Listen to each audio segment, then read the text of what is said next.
اب انگلینڈ سے عبداللہ وڑائچ۔ سیٹھی صاحب، پچھلے 100 سال میں دنیا بھر میں جتنے بھی تنازعات نے جنم لیا ہے، امریکہ بطور سپر پاور ان تمام تنازعات میں بالواسطہ یا بلا واسطہ شامل رہا ہے۔ اب چین جو کہ سپر پاور بننا چاہتا ہے، اس کے خطے میں اور اس کی دہلیز پہ تنازعات جنم لے رہے ہیں، جن میں امریکہ اپنے الائز کی مدد کے لیے ایکٹیولی پارٹیسپیٹ کر رہا ہے، لیکن چین مسلسل امریکہ کا سامنا کرنے سے کترا رہا ہے۔ کیا چین کے یہ کتراؤ اور گریز کی پالیسی اس کو سپر پاور بننے کا جو خواب ہے اسے پورا کر سکتی ہے، یا پھر اسے ایک نہ ایک دن امریکہ کو کانفرنٹ کرنا ہی پڑے گا؟ دیکھیے، امریکہ جو ہے اس کی جو ہیجمنی ہے وہ ہتھیاروں کے اوپر اور وار کے اوپر ہے۔ چین بالکل وہ ہیجمونک ہے ہی نہیں۔ اس کا سارا فلسفہ جو ہے وہ it is economic development and dependency ہوا ہے اکنامکس۔ اب وہ کامیاب ہو گیا ہے، اب وہ امریکہ کے ہاتھ نہیں آ سکتا۔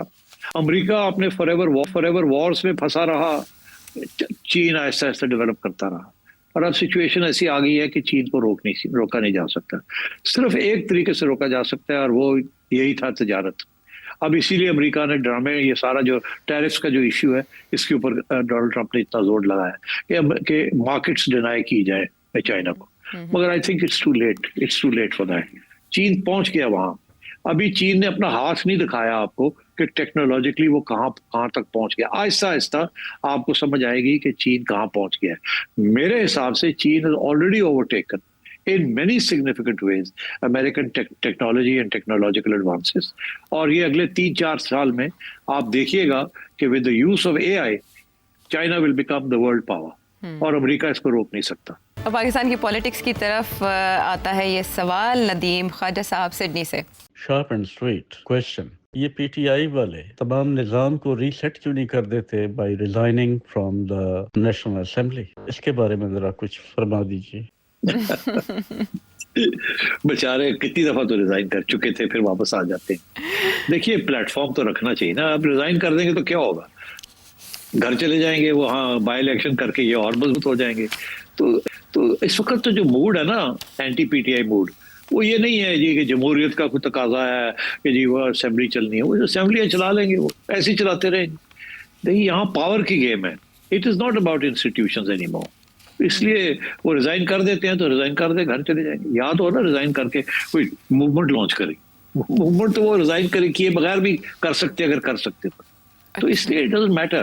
کم از کم اسمبلی کے اندر رہیں گے تو لڑائی جھگڑے ہوتے رہیں گے، ایشوز کو کھڑا کیا جائے گا، اور کل کو اسمبلی کے اندر ہی کوئی نہ کوئی سیٹلمنٹ کرنی پڑے گی۔ تو اس لیے یہ اب وہ زمانے گئے کہ جی کرائسس کریٹ کر دیں by resigning from the assemblies. وہ خان صاحب نے کر کے دیکھ لیا تھا نا، پنجاب سے ریزائن کر کے چلے گئے تھے تو انہوں نے پنجاب کی گورنمنٹ پکڑ لی اینڈ سو آن۔ تو اس لیے آئی تھنک یہ tactic is not relevant any more. ٹھیک ہے، پی ٹی آئی کی پولیٹکس ڈسکس ہو رہی ہے کہ ان کو ریویو کرنا چاہیے، ریوزٹ کرنا چاہیے پالیسی کو، تو دبئی سے محمد کمال صدیقی صاحب سجیسٹ کیا کر رہے ہیں؟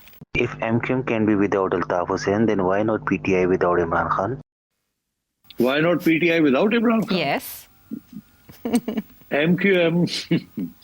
MQM was an ethnic party based only in Karachi. PTI is a national party, number one. Number two, PTI کی کوئی فلسفی نہیں ہے، صرف عمران خان ہے۔ MQM کی تو مہاجر فلسفی تھی نا، کیونکہ وہ تو الطاف حسین نہ بھی ہو تو وہ فلسفہ تو رہتا ہے نا، مہاجر کی پروٹیکشن، کوٹا سسٹم، سندھیوں کے خلاف jobs and so on and so forth. تو اس لیے وہ اور فینومینن تھا۔